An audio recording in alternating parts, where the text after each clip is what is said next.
à tous, bienvenue sur l'invité. Je reçois ce dimanche Mathieu Ablessi. Il est juriste d'affaires et expert en communication marketing politique. Il est membre fondateur du parti politique Bloc républicain à la faveur de la coalition de la rupture et fut un grand soutien du candidat Patrice Talon en 2016. Il a été directeur de la communication pour la campagne présidentielle dernière du général Fernand Amoussou. Bonjour à vous, Mathieu Ablessi. Bonjour monsieur le journaliste et bonjour chers téléspectateurs. Avec vous sur la question d'apprécier les mesures fortes prises par l'administration Talon pour empêcher la propagation du Covid-19 au Bénin et le processus électoral en cours pour les élections communales et locales du 17 mai prochain. Tout à fait. Alors dites-nous d'entrée de jeu, quelle appréciation faites-vous des mesures prises par le gouvernement du président Patrice Talon en séance extraordinaire du Conseil des ministres pour empêcher la propagation du Covid-19 au Bénin? Merci cher ami, je crois qu'un adage dit rien ne vaut la vie, on ne peut rien avoir en échange. La vie, on ne peut rien avoir en échange. On est un jour, on meurt un autre. Si tant est que c'est ça, et qu'on n'a qu'une seule fois la vie, et qu'on meurt une seule fois, je crois qu'il y a de raisons, lorsqu'on parle de mort, qu'on prenne des mesures préventives, de grandes mesures préventives. C'est hardi, et moi j'apprécie. Très positivement cette réaction du gouvernement qui n'a pas pris la chose à la légère. C'est de grande portée parce que, comme je le disais d'entrée, on parle de vie et de mort. On ne meurt pas deux fois, on ne naît pas deux fois. Voilà. On ne naît pas deux fois, mais certains estiment que les mesures prises par le régime en place ne sont pas à la hauteur de la pandémie qu'il faut combattre en face de l'ennemi qui est invisible. Oh, je ne vois pas la raison pour laquelle on va le dire en ces termes. Déjà, il y a des mesures de confinement automatique à partir de l'aéroport et tout ça. Certes, c'est vrai qu'il y a eu quelques flottements à un moment donné. Je crois que les corrections sont faites. Et aujourd'hui, j'ai la prétention que oui, le gouvernement a dû prendre le taureau par les cornes pour qu'on n'en vienne pas à avoir des cas avérés au Bénin. Parce qu'un seul cas, c'est plusieurs qui sont derrière, c'est sûr, parce qu'on parle de contamination de façon directe. C'est très important de ne pas en avoir, de prévenir, plutôt prévenir que guérir. Je suis d'avis que des mesures soient prises, les corrections soient faites pour que la mesure prise soit une mesure vraiment hardie, pour qu'on n'en vienne pas à avoir de cas vraiment avérés au Bénin. Alors, certains estiment que face à cette situation, le gouvernement devait, comme les grandes puissances, demander à ce qu'on ferme les écoles, par exemple. Qu'avez-vous à dire face à cet état de choses? Oui, c'est vrai que ça aurait été possible qu'on fasse ces choses en ces termes-là. Mais je pense que déjà, puisque globalement en Afrique, on n'a pas de cas tangibles, les cas venant des zones de grandes épidémies, alors les mesures sont prises à la porte d'entrée. Que les entrées soient régulièrement contrôlées. C'est d'abord le plus important. Et qu'à l'interne, vous voyez aujourd'hui les cache-nez, les prix ont flambé. Les alcools, les prix ont flambé. On les prenait à combien? À 700 francs la grande boîte. Aujourd'hui, c'est à 2500 francs. Nous sommes béninois, nous sommes très forts dans la spéculation. Les gens ont spéculé. Ça veut dire que les béninois aussi ont pris la mesure de la chose et vont dans la prévention déjà à l'interne. Mais d'entrée, la porte d'entrée, là, il faut la filtrer pour que nous n'ayons pas d'entrée de ce virus au Bénin. Alors, c'était un appel à la panique puisqu'il y a déjà 2 cas confirmés au Bénin, plusieurs cas aussi dans les pays limitrophes. D'aucuns estiment que le gouvernement devait aller plus fort. Je crois que le cas burkinabé, il est ami à un autre ami qui est aujourd'hui en confinement. Bon, parce que c'est un expert, c'est un monsieur qui voyage beaucoup, qui travaille beaucoup, il est communicant, il est formateur. Bon, ça s'entend. Les contacts, ça se fait vite. Et le monsieur, se rendant compte de ce qu'il a, il est passé par des zones à risque, eux sentant des malaises, et vite aller, parce que ça c'est le réflexe du cadre, et vite aller se faire dépister. Bon, juste après, je crois que il est hors d'état de... Il n'est pas... Sa vie n'est pas en danger.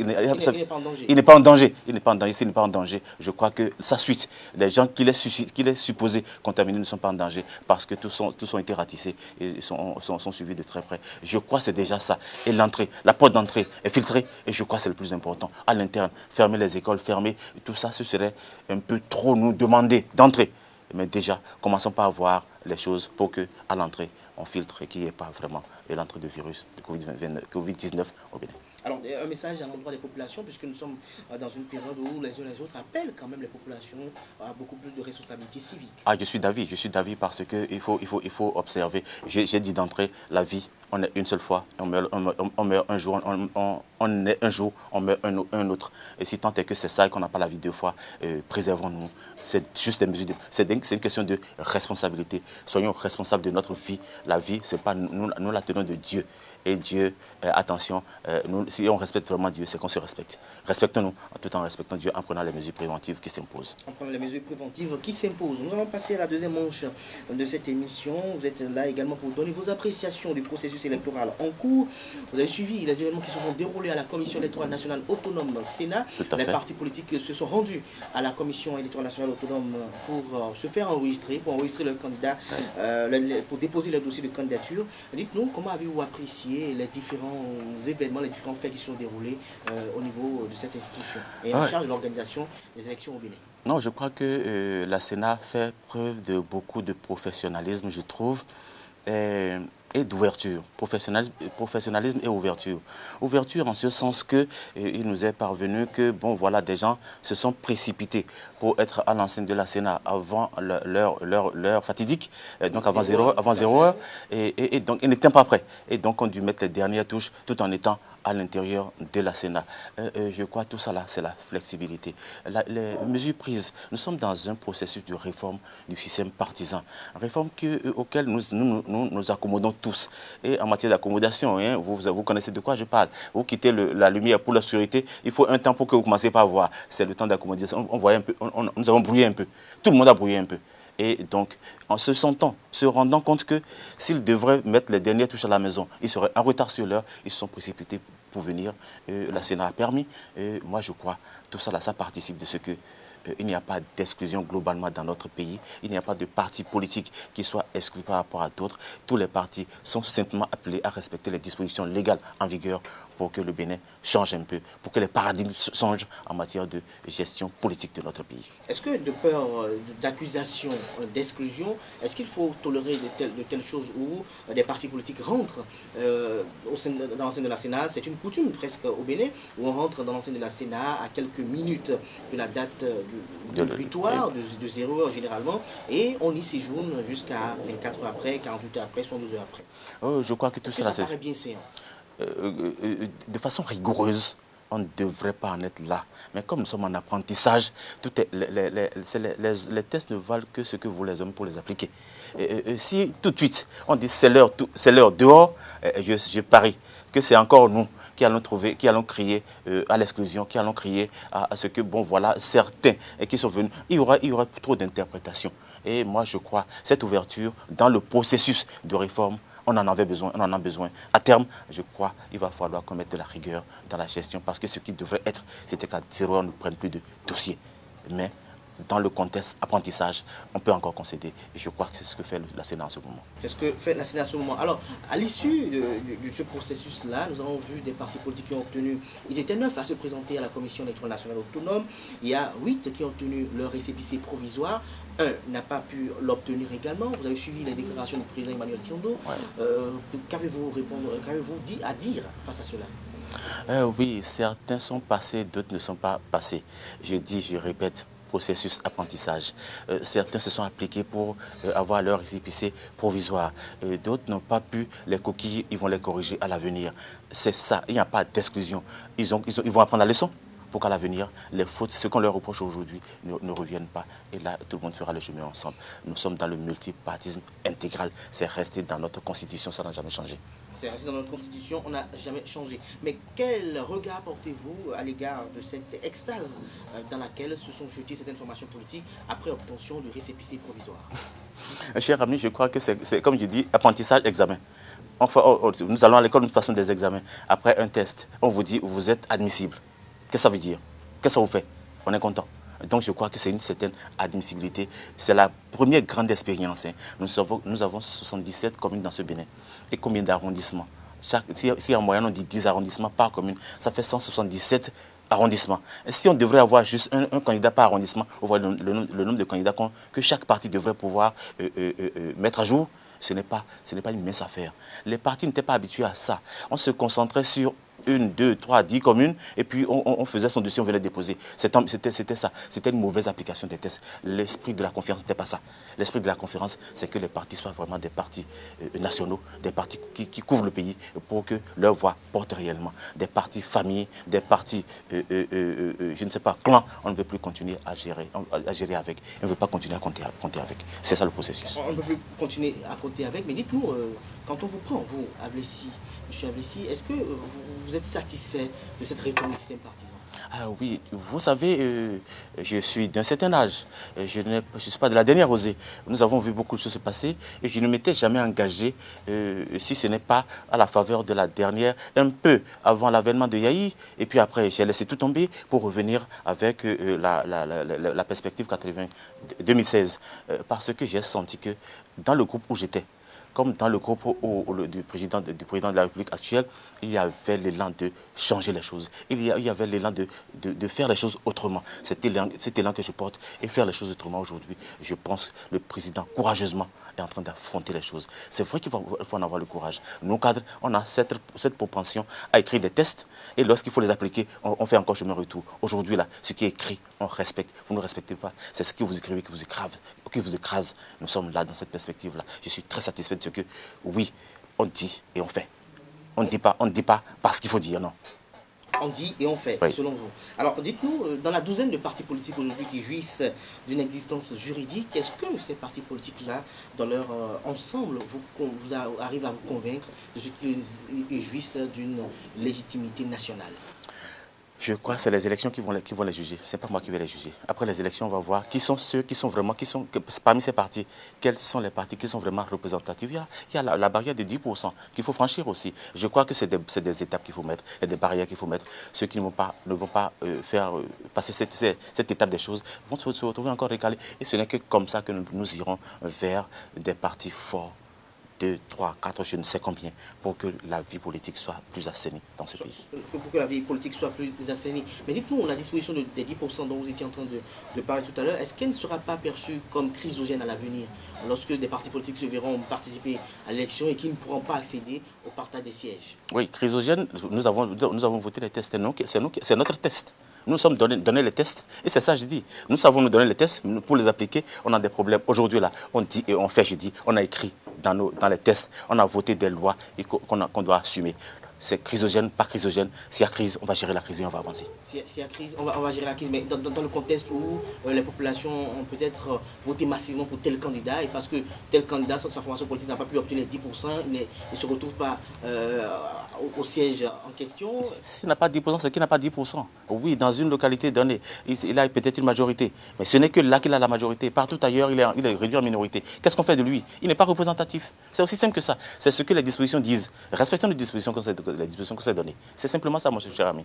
Moi, je suis de ça, je suis pour ça et j'avance dans ça. Partout où je suis passé, je suis un homme, je suis dans l'intransigeance. C'est ce qu'on se dit et nous avançons avec. Si on ne s'est pas dit, on n'intègre pas. On a dit, on avance avec. C'est ce qu'on s'est dit et on avance avec. Alors, dites-nous, quand nous restons un peu à la Commission électorale nationale autonome, à la Sénat, il y a eu un parti politique sur les 9 qui était présent, qui n'a pas pu obtenir son récépissé provisoire. Le président Emmanuel Tiando a donné les motifs du rejet du dossier de cette formation politique. La formation politique a saisi la Cour suprême qui a rejeté le recours contre la Sénat. En tant que juriste, quelle appréciation, quelle lecture faites-vous de ces différents faits? C'est la preuve que notre machine juridique marche. Oui, débouté à un niveau donné, je saisis l'institution la plus élevée pour me faire donner raison pour faire dire le droit. Le droit a été dit. Et je crois qu'à la rencontre au niveau de la Cour, les personnes aujourd'hui évincées ont compris que ces personnes, elles étaient un peu en marge de ce qui devrait être fait. C'est simplement ça, que les personnes comprennent, parviennent à comprendre, qu'on explique aux autres. Oui, ce que vous avez fait, ce n'est pas ce qu'on s'est dit. Voici ce que les tests disent et voilà ce que vous avez fait. Par vous-même, qu'est-ce que vous en dites? Qui viennent à constater par eux-mêmes qu'ils n'étaient pas en phase avec les dispositions légales. Je crois c'est ce qu'on nous veut, c'est ce qu'on veut de nos institutions judiciaires, juridiques, et que le droit se dise et qu'on explique aux personnes évincées, aux requérants, c'est pourquoi sa cause n'a pas porté. C'est pourquoi ça pose un peu porté. Mais est-ce que ça ne paraît pas frustrant à un moment donné quand on sait qu'on a une formation politique, qu'on s'est organisé, qu'il y a même des dépenses financières qui ont été faites de façon colossale pour participer à un processus électoral et que pour ces erreurs, on n'y arrive pas. Mais qu'est-ce qu'on ferait si, après toutes les dépenses, vous étiez qualifié et que après vous n'avez pas les 10%, les dépenses qui vont se passer, ça va se passer comment? C'est comme ça, les dispositions qu'on s'est données, on les assume, on avance avec. On s'est dit, ayons 10%, soyons représentatifs, qui n'est pas représentatif n'a pas les sièges, et donc déjà là, et qui n'a pas bien constitué ce dossier, ne se voit pas délivrer le récépissé provisoire. Le récépissé provisoire pour les élections. Alors, est-ce qu'à un niveau donné, vous ne pensez pas que les partis politiques sont éprouvés par les nouveaux tests et lois en vigueur? Parce que c'est encore là, les acteurs politiques, c'est eux qui sont à l'Assemblée, c'est eux qui nous ont donné les tests. C'est eux qui nous portent, c'est eux qui portent nos voix. Au fond, c'est encore eux. Et qui nous disent qu'on a fait, qui a fait pour eux, c'est eux, ce sont nos représentants, donc nous avons fait pour nous. Et qu'on vienne à dire que c'est nous éprouver, alors nous avons choisi de nous éprouver. On avance avec. On avance avec. Alors, quelles sont vos espérances pour ce processus, à l'issue de ce processus? Moi, je pense que au lendemain de ces élections, au lendemain des installations des élus à ce niveau intermédiaire de notre hiérarchie des positionnements politiques, on verra un peu plus clair dans ce que portent les réformes du système partisan. Combien de partis sont vraiment représentatifs? Et ce faisant, nous irons vers des élections locales et présidentielles avec plus de sérénité, avec des gens plus organisés, avec des gens plus aptes à respecter les tests que nous nous sommes donnés. Avançons avec, parce qu'on s'est dit, l'environnement où on était n'était pas un bon environnement. Ça faisait trop de saupoudrage, ça faisait trop de manipulation. Ça vous manipulait, ça nous manipulait. Nous qui n'étions pas trop politiques. Changeons un peu. Et je crois, la perspective, c'est encore pour vous, parce que demain, c'est vous qui allez militer, c'est vous qui allez porter ce pays. Pourquoi tu ne seras pas président de la République demain? Parce que le contexte, c'est ça. Vous militez, vous avez le profil pour, vous avez les aptitudes pour, le parti porte son choix sur vous, vous passez et vous êtes président de la République. Peut-être que vous ne serez plus là, peut-être que vous serez là tout courant quand tu seras président. Et c'est comme ça. Il n'y a pas de parents, de non. Ce sont les mérites qu'on veut promouvoir. Autrement, on n'aurait pas eu un immigré de première ou de deuxième génération aux États-Unis qui soit devenu président de la République. C'est ce qu'on veut pour le Bénin, à l'avenir. C'est ce qu'on veut pour le Bénin. Alors, le 17 mai prochain, ce sont les élections comme les locales, sauf dernier changement, changement de dernière heure. Mais dites-nous, selon vous, quel est le profil idéal d'un conseiller communal? Je crois qu'au-delà de tout, nous avons un peu dans le contexte qu'on incriminait, trop fustigé, trop prostituer les valeurs. Et nous, on a été, comme on le dit, on est quartier latin d'Afrique, on a beaucoup de cadres qui sont en rade, qu'on met de côté. On va chercher des personnes qu'on peut facilement manipuler, qu'on met à des postes donnés. Je l'avais dit sur d'autres plateaux, que le minimum pour être conseiller communal, le minimum pour moi, c'est le bac. Et si tant est que tous les conseillers ont moins le bac, le chef d'arrondissement doit avoir un minimum du bac pour avoir une bonne vue des tests, savoir les apprécier et apprécier aussi l'application des tests. C'est important qu'on aille chercher des déscolarisés de première heure, qu'on vienne nous mettre à la tête des arrondissements. On ne souhaiterait plus avoir ça. Donc je souhaiterais que le test soit revu, si ce n'était pas vu, de façon pratique, qu'on nous fasse positionner des gens qui ont un niveau minimal du bac au niveau de nos communes et de nos arrondissements. Au niveau de nos communes et de nos arrondissements. Alors, je ne vais pas vous laisser passer, Mathieu Ablessi, puisque vous êtes membre fondateur du Parti politique Bloc républicain, une formation politique qui soutient les actions du gouvernement du président Patrice Talon et celles de tout le régime entier. Dites-nous, quelles sont vos motivations pour avoir soutenir le président Patrice Talon? Merci, chers amis. Je crois que je disais les tests. J'ai dit, j'étais dans des groupes, on était très proches, les dispositions, ce qu'on vivait avant 2006, c'est ça, 2016, pardon, de 2006 à 2016, on avait porté des espoirs sur 2006 qui n'ont pas été, des espoirs qui n'ont pas porté, qui n'ont pas eu la portée qu'on leur donnait. Et parce que le leader qu'on avait mis n'avait pas la poigne. Excuse-moi, c'est pas une insulte, mais il n'avait pas la poigne qu'on voudrait avoir. Il n'avait pas le courage des choses.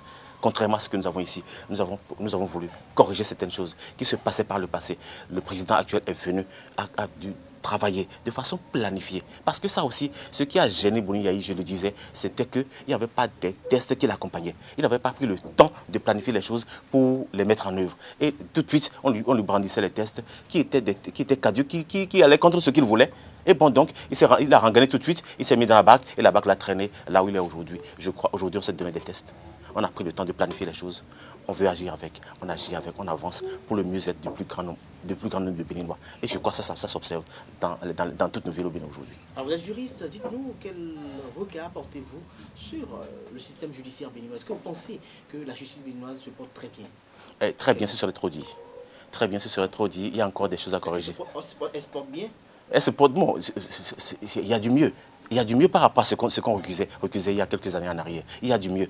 Et je suis d'avis que beaucoup aujourd'hui de magistrats se disent, bon, à l'étape actuelle des choses, si ça doit continuer comme ça, est-ce que je ne vais pas changer de corporation? Parce que c'était des gens, des petits dieux, qui se foutaient de tout le monde et qui se permettaient trop de choses.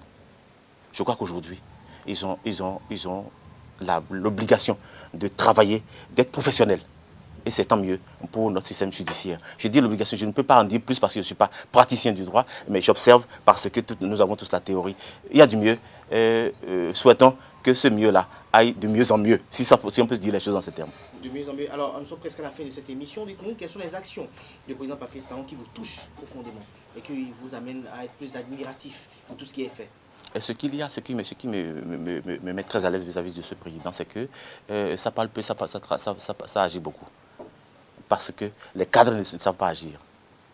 Nous ne savons pas agir. Nous savons beaucoup bavarder, nous ne savons pas agir. Et je crois que nous avons un président pratique, un homme de terrain, et qui donc a dit, avec des gens qui ont dû planifier avec lui, vous pensez que c'est bon, alors allons avec. Et si pour aller avec là, je dis, le monsieur, il est prêt à affronter toutes les difficultés pour avancer selon le canevas qu'on s'est donné, c'est tant mieux. Et aujourd'hui, je dis, nous sommes tous au Bénin il y a 5 ans.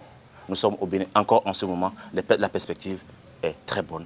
Et par rapport à cette perspective-là, et j'anticipe pour dire, on avait dit en 91, et dans la perspective 96, pavé et Mélandois. Et puis ça a créé ce que ça a créé là. Ça a estompé un élan qui n'était pas aussi mauvais que ça. Pendant 10 ans, on a fait du surplace. On est revenu 10 autres années, on a mis des espaces, on n'a pas donné. Maintenant, les gens disent on ne va pas manger asphalte. Moi, je pense que c'est mieux pour nous de manger asphalte aujourd'hui, encore sur les années à venir. Sur les années à venir. Alors, dernière question de cette émission, Mathieu Ablessi, dites-nous, est-ce que vous êtes de ceux qui pensent et qui exigent déjà d'entrée de jeu que le président Patrice Talon doit revenir en 2021? Je l'ai dit de façon imagée tout à l'heure, j'ai dit on ne mange pas asphalte. Des gens, on va commencer par dire, j'ai entendu déjà un ancien politicien dire bon voilà, ça ne suffit pas, c'est comme ça commence. Je ne vais pas continuer à entendre ça et je suis prêt à aller face à eux par rapport à cette perspective et à estomper les choses, les bonnes choses qui commencent pas à germer. On ne va pas estomper cet élan d'asphaltage. Les asphaltes là, on va les avoir dans toutes les rues, je veux les avoir devant ma maison. Et par rapport à ça, je voudrais que, parce que les dispositions le disent, les tests en vigueur aujourd'hui lui permettent d'être candidat, qu'il soit candidat à la prochaine élection présidentielle. Je serai celui, s'il ne voulait pas, je vais faire partie du lobby qui va travailler à cela. Vous faites partie du lobby qui va travailler à cela. Un mot pour clore cet entretien? Et bon, ça c'est un peu ça, que ce qui se fait maintenant là. Je ne souhaiterais pas que ça s'estompe. Vous constatez avec moi, je ne suis mêlé pas de grand chose. Mais je ne veux pas que ça s'estompe parce que, oui, il y a combien d'années en 96, on a fait cette erreur en coupant les choses. Ne coupons pas, ne changeons pas une équipe qui gagne. Cette équipe gagne en ce moment-là. Laissons-lui le temps de gagner davantage pour nous. C'est tant mieux pour le plus grand nombre des Béninois. Ils travaillent pour le plus grand nombre. Et moi, je suis d'avis, j'accompagnerai encore. Merci à vous, Mathieu Ablessi. On retiendra de cet entretien que Mathieu Ablessi apprécie très positivement les mesures prises par le gouvernement du président Patrice Talon pour contrer la propagation du coronavirus au Bénin. Il a dit qu'en ce qui concerne les fermetures des écoles pour les mesures du Covid-19, des mesures contre le Covid-19, fermer les écoles serait exagéré pour l'instant. Il a salué le professionnalisme de la séance qui concerne l'organisation des élections communales et locales de mai prochain. Il a estimé que le processus en cours est un processus apprentissage puisqu'il est basé sur de nouveaux tests. Les partis politiques s'accommodent aux lois selon Mathieu Ablessi. Il a affirmé que le multipartisme intégral y est toujours en vigueur au Bénin et est toujours inscrit dans la constitution béninoise. Ce qu'est un parti politique désormais est une formation politique d'envergure nationale. Mathieu Ablessi l'a rappelé. Il a également insisté sur le fait que tous les conseils doivent avoir le bac pour une meilleure appréhension des tests de la République et il invite à une institutionnalisation de cette disposition. Il se réjouit de la réforme du système partisan et qu'aujourd'hui, le président Patrice Talon fait partie de ceux qui disent et qui font. Tous les conseillers doivent avoir le bac, je l'ai déjà dit. Patrice Talon a le courage pour faire avancer le Bénin sans considération politique. Mathieu Ablessi l'a martelé. La justice se porte mieux selon le juriste d'affaires et expert en communication, marketing politique, car pour lui, sous le régime du président Patrice Talon, ça parle peu, ça agit beaucoup. Il se réjouit également de l'asphaltage qui prend effet et qui est assez visible dans les grandes villes du Bénin. Et il a fini par le fait que même si le président Patrice Talon ne voudrait pas d'un second quinquennat, il ferait partie du lobby qui va exiger cela. J'espère que je suis resté fidèle un peu. Tout à fait, cher ami. Je suis d'avis. Vous avez fait un très bon résumé de tout ce que j'ai dit. Je vous en remercie. Merci à vous, Mathieu Ablessi. Je rappelle que vous êtes juriste d'affaires et expert en communication marketing politique. Vous êtes membre fondateur du parti politique Bloc républicain. Vous avez été un grand soutien à la candidature du président Patrice Talon en 2016 et directeur de la communication pour la présidentielle dernière du général Amoussou. Chers amis internautes, ainsi se referme l'invité du jour à dimanche prochain pour un autre numéro avec un autre invité.